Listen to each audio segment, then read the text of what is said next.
Selamat siang sahabat, teriring salam sehat dan selamat dari Putri Lereng Merapi yang saat ini sedang turun jauh dari lereng dan berada di 0 km kota Yogyakarta, tepatnya di Museum Van der Burg. Aku lagi jalan-jalan ke sini, terus mau aku coba liput untuk kalian semua ya. Semoga menambah wacana serta referensi bagi kalian yang ingin datang ke Jogja. Selamat menikmati. Nah, ini dia.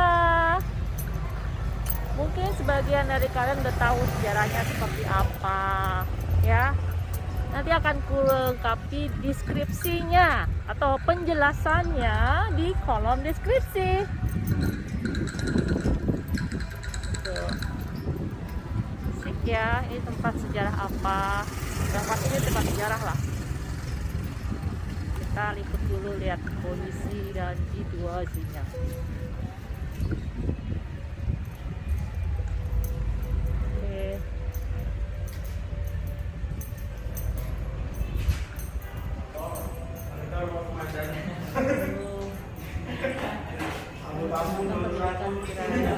Iya. Oke. Apa namanya? Buka jam operasionalnya setiap hari? Dari hari Selasa sampai Minggu. Oh, Selasa sampai Minggu. Ya. Seninnya tutup. Ya, Senin tutup. Bukanya dari jam berapa Dari sampai? jam 8 sampai 15.30. 15.30. Itu jam buka sampai 15.30 itu termasuk Sabtu dan Minggu. Iya, kalau Jumat kita sampai jam 16 sore. Jadi lebih malam. Iya, Jumatnya. Oke. Sebenarnya benteng ini tuh apa sih Mas sejarahnya? Rangkumannya aja.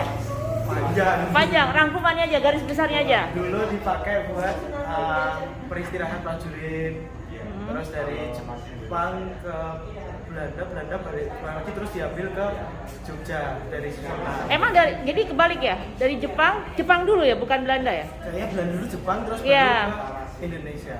Jadi Belanda dulu. Iya. Kan namanya Van der Burg ya? Iya. Belanda ke Jepang baru ke Indonesia. Oke, baik Mas, kalau gitu saya lanjut ke Iya. dalam ya. Matur suwun Mas. Sip, Pak. Ada 4 ruangan di Rama 1 nanti tubuh di kanan dulu. Oke, siap. Ini nggak jadi satu dengan Taman Sari ya, beda ya? Oke, baik. Makasih, Pak.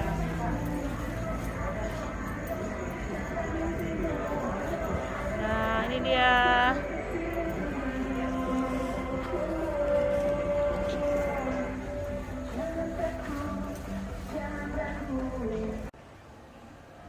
Kita ada di ruang diorama pertama, kita masukin.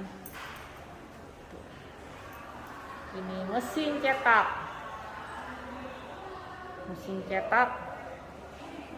Heidelberg koran. Zaman dulu cetaknya kayak gini nih, tuh kan.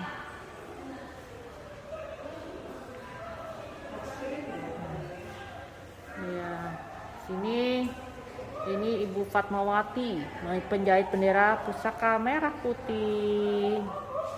Tuh. Mana? Iya, keren nih.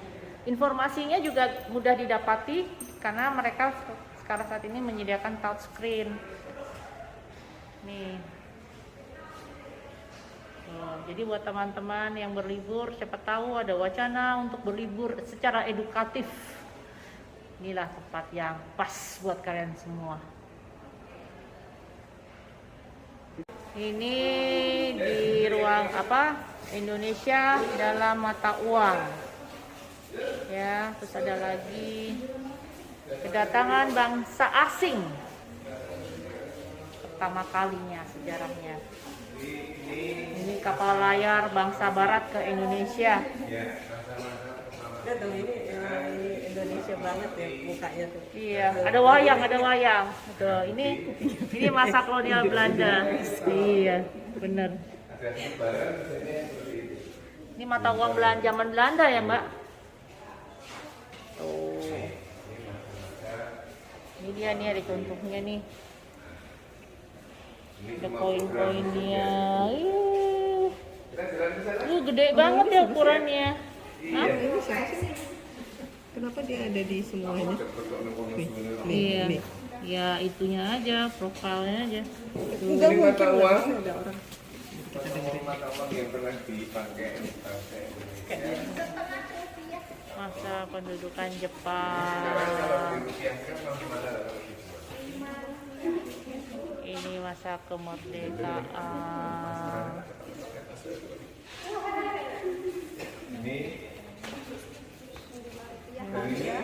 ini masih uang aslinya. Ini nasionalisasi The Java Jepang. Uang aslinya Ini lihat mas uang. ini diorama Wih, zaman dulu aku tuh kecil masih lihat yang itu. 500 rupiah. Berarti aku tua nih sekarang.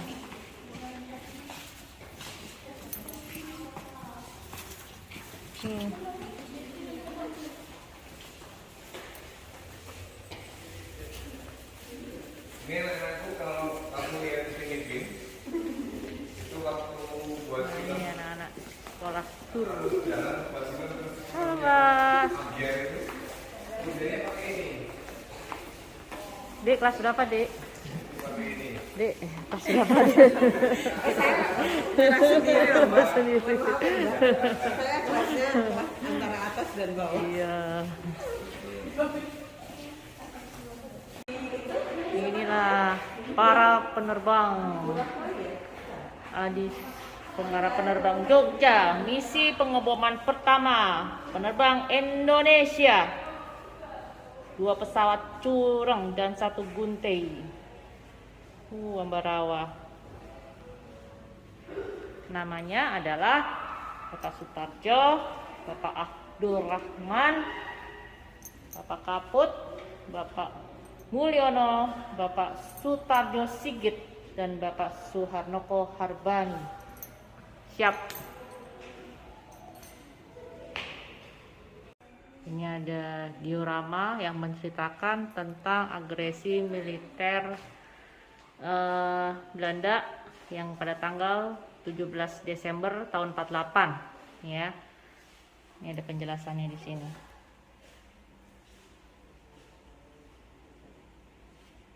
Oke.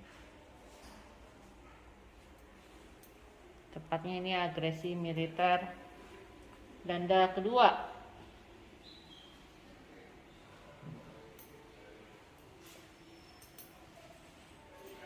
Yang ini tentang stasiun pemancar radio pada masa perang gerilya. Ini daerahnya Banaran, Klayen, Gunung Kidul, Yogyakarta di tahun 1949.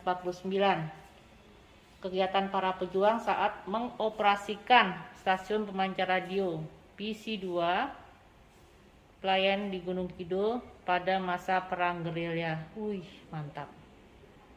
Tuh bagaimana perjuangan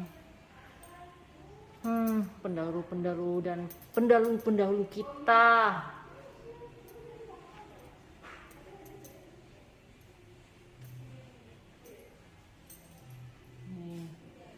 Ini perlawanan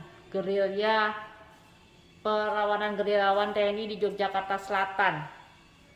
Ini lokasinya di daerah Merisi, Kasihan, Bantul, Yogyakarta pada tanggal 19 Februari tahun 49. Ini pada saat penghadangan patroli Belanda di Dusun Merisi, Kasihan, Bantul oleh gerilyawan TNI Batalion Sarjono.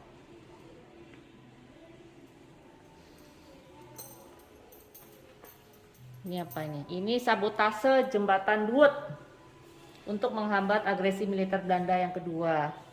Ini kayak gini. Ini lokasi di Duet Kalibawang, Kulon Progo, Yogyakarta, sekitar tahun 48 hingga 1949. Tentang peledakan jembatan gantung di Dusun Duet, Kalibawang, Kulon Progo oleh gerilyawan TNI. TNI zaman dulu sama TNI zaman sekarang beda ya. Dulu nggak pakai gimana caranya, mereka harus survive dengan kehidupannya juga sendiri.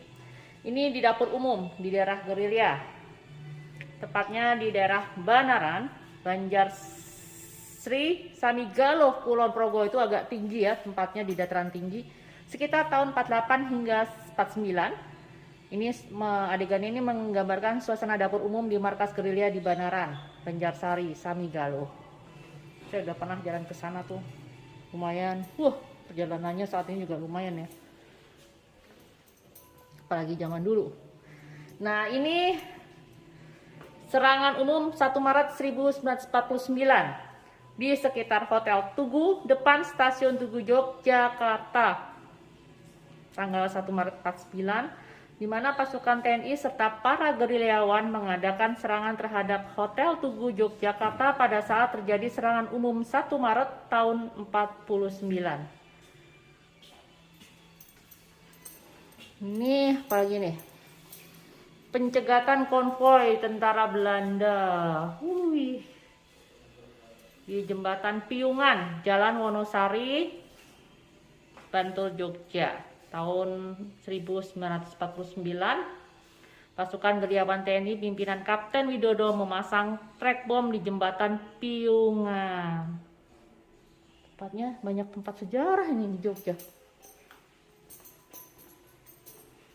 Kalau ini perlawanan tentara pelajar di daerah Sleman tuh. Sleman juga tempat terjadinya perlawanan di zaman Belanda dulu. Lokasinya di Rejodani, Sariharjo, Ngaglik. Nggak jauh dari Cangkringan ini, nggak jauh. Lihat aja tuh, Cangkringan di sana tuh, deket Merapi. Ya, di tahun 1949, tentara pelajar atau TP yang bermarkas di Rejodani, Sariharjo, Ngaglik, Sleman melakukan aksi penghadangan terhadap tentara Belanda. Wah, ternyata